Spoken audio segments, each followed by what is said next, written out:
বতৰটো চাওক না কেনেকুৱা ডাৱৰীয়া আৰু আজি বছৰটোৰ শেষৰটো দিন লগতে মোৰ উইক অফো এইবাবে ৰাতিপুৱাই উঠি এনেদৰে অকণমান বিচনাখন পাৰি লৈছোঁ যিহেতু ৰুমটোও চফা কৰিব লাগিব কাৰণ এনেদৰে টাইম নাপাওঁৱে ঝাৰু দি ল'লোঁ তাৰপিছত এনেদৰে মুচিও ল'লোঁ প্ৰায় চফা মোৰ ৰুম কিটচেনটো অকণমান হৈ আছে আৰু এয়া হৈছে কালি খোৱা বাচন ইমান ঠাণ্ডা আছিল কাৰণ ধোৱা নাই এতিয়া ভালকৈ চফা কৰিলোঁ এতিয়া কিটচেনটো পুৰা এতিয়া খিৰিকীখন খুলি লৈছোঁ আৰু ৰুমটো পুৰা চফা হৈ গ'ল বিচনাও যিহেতু ভাল কৰি পাৰি ল'লোঁ ফ্ৰেছ হৈ আহিলোঁ আৰু সদায় এনেদৰে এগিলাচ গৰম পানীৰে মই দিনটো আৰম্ভণি কৰোঁ লৈ অহা লাৰু আছে লগতে মই বনাই লওঁ চাহ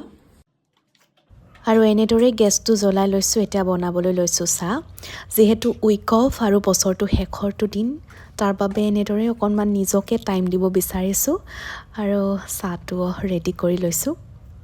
হৈ গ'ল চাহ তো জীয়াই থাকিবলৈ আমি কিবা নহয় কিবা খায়ে থাকিব লাগিব সেইকাৰণে ব্ৰেকফাষ্টৰ কাৰণে মই এনেদৰে চাহ বনাই লৈছোঁ আৰু লগতে বুট তিয়াই থোৱা আছিলে সেইখিনি ভাজি ল'লোঁ লগতে লৈছোঁ লাৰু এনেদৰে মই ব্ৰেকফাষ্টটো কৰিলোঁ এতিয়া ওলাইছোঁ অকণমান বজাৰলৈ বুলি কাৰণ কিবা এটা খাব মন যায় ন যিমান যি হ'লেও বছৰটো শেষৰটো দিন বুলি কি পাওঁ চাওঁ বজাৰত বিচাৰি এখন দোকানত মই ফাইনেলি কটা হাঁহ পালোঁ লগতে মই লৈ লৈছোঁ এয়া মিঠাই দোকানত আহিছোঁ মিঠাইও লৈ লৈছোঁ চব্জি দোকানত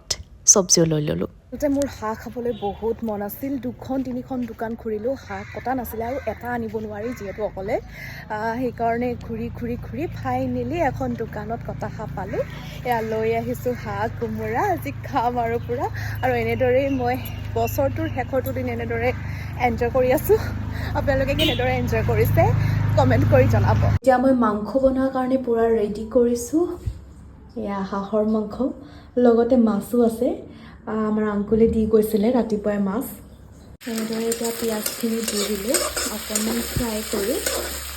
মাংসটোও দি দিম বছৰটোৰ শেষৰ দিনটোতে দুখৰ কথা এয়া যে মাংস বনাই আছিলোঁ গেছটো খতম এতিয়া মোৰ মূৰটো গৰম উঠি গৈছে ক'ৰ পৰা কি কৰোঁ চাওঁ ক'ৰ পৰা কি মেনেজ কৰিব পাৰোঁ গেছটো মাথাটো বেয়া হৈ থাকিলে কিবাকৈ চিলিণ্ডাৰটো মই মেনেজ কৰিলোঁ নতুন চিলিণ্ডাৰ আৰু এতিয়া আকৌ মই মাংসখিনি এতিয়া বনাব লৈছোঁ আধাতে বন্ধ হৈ গৈছে মাংসখিনি দিছিলোঁ মাত্ৰ কি শান্তি লাগিছে নতুন বছৰত নতুন চিলিণ্ডাৰ মাংসটো পূৰা ফ্ৰাই হৈ গ'ল বহুত টাইম ভাজিলোঁ তাৰপিছত এতিয়া কোমোৰা আৰু আলুখিনি দি দিছোঁ